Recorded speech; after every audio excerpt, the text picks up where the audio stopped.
അപ്പോഴിതാ ഈ ഒരു പാവൽ കണ്ടോ, ഇത് മായ എന്ന് പറഞ്ഞ ഇനത്തിൽപ്പെട്ട പാവലാണ് കേട്ടോ. നമ്മുടെ ഒരു ഹൈബ്രിഡ് വെറൈറ്റിയാണ് ഈ മായ. ഒരുപാട് വലിപ്പം വെക്കത്തിൽ, എന്നാൽ പിന്നെ ഒരുപാട് കായകൾ പിടിക്കും കേട്ടോ. നമ്മുടെ വീട്ടിലൊക്കെ കൃഷി ചെയ്യാൻ പറ്റിയുള്ള സൂപ്പർ ഐറ്റമാണ് ഈ മായ എന്ന് പറയുന്നൊരു ഇനം. അധികം രോഗങ്ങളോ കാര്യങ്ങളോ ഒന്നും വലുതായിട്ട് ഇതിന് വരുന്നില്ല. അതുപോലെ തന്നെ ഇഷ്ടംപോലെ പാവൽ പിടിക്കും കേട്ടോ.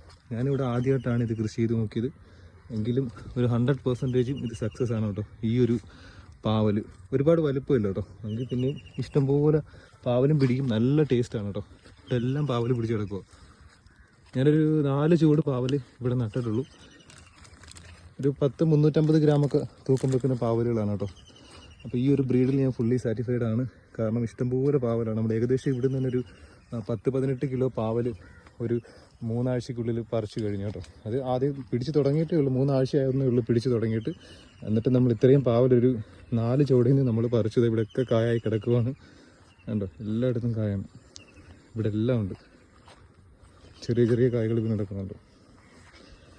ഇടയ്ക്കൊക്കെ ഇത് കായ്ച്ചയുടെ ആക്രമണമാണ്. കായ്ച്ച കടിക്കുമ്പോഴത്തേക്ക് ഇത് കണക്ക് പഴുത്ത് പോകും. അതിന് വേണ്ടിയിട്ട് നമ്മൾ ഫെർമോൺ ട്രാപ്പ് വെച്ചിട്ടുണ്ടെങ്കിൽ കൂടി 1-2 അതൊക്കെ ഇതുപോലെ കടിക്കും കേട്ടോ. നമ്മൾ ഇതുപോലെ കവറിട്ട് വെക്കുകയാണെന്നുണ്ടെങ്കിൽ അതിൻ്റെ കായ്ച്ചയുടെ ശല്യം വലുതായിട്ട് കാണത്തില്ല.